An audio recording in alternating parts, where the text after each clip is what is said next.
पागल भैली पागल हम तो राजा हैं सब भिखारी बैठल है जा ए वाला राजा ना हा वाला राजा हाफ मंड वाली बात मत कर राजा कह के तीन लोग को मुके राजा मत कहिए सुन अगर तो के राजा अगर कहे को तो केहू के राजा मत कहिए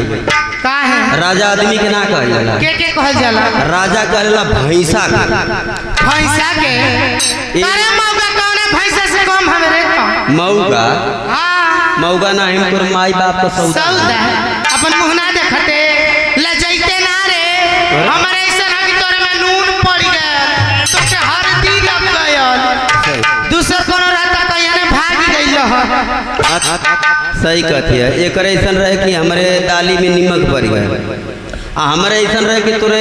मांगी में नीमक मरचा कुटा गया अरे महावीर वाले का बतियाइबे ले जइते ना रे तोरी का समझे ले रे अपने आप के सुन नहीं वो बुझाता कि गर्मी को गोइजा रहल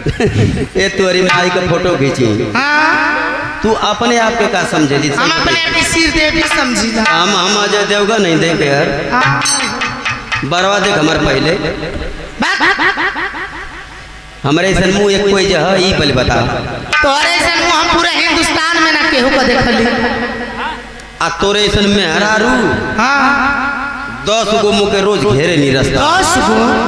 मजा यही मुँह पर मजा काहे खाती विद्या कसम तोर माई मर जाओ कि तोर माई मर जा रे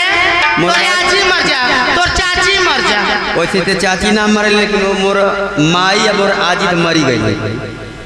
देख देख देख काहे खाती घेरे ला लो काहे खाती कहला लो कि जनवरी बोले जाते ते बाल बिगले हाँ रोज घण रोज आए के चरी देते अच्छा एक दिन चल चलता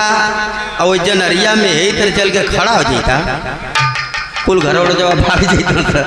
यही खाती तो सब पूछी और धकर कोस बना खाती मुझे कहला 1 मिनट का दर नर नर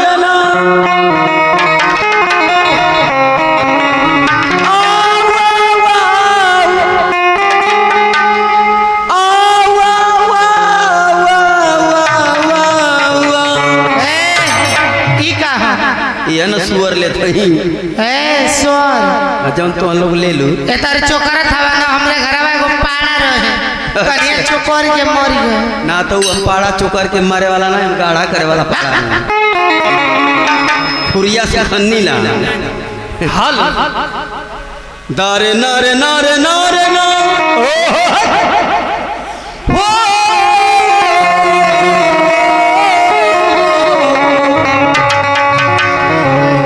करम कर दे मेरे मौला जो गम की बदरिया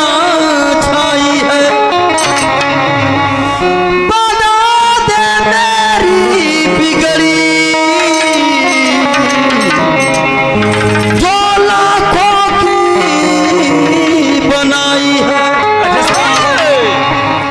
मात्र 2 4 की सुनो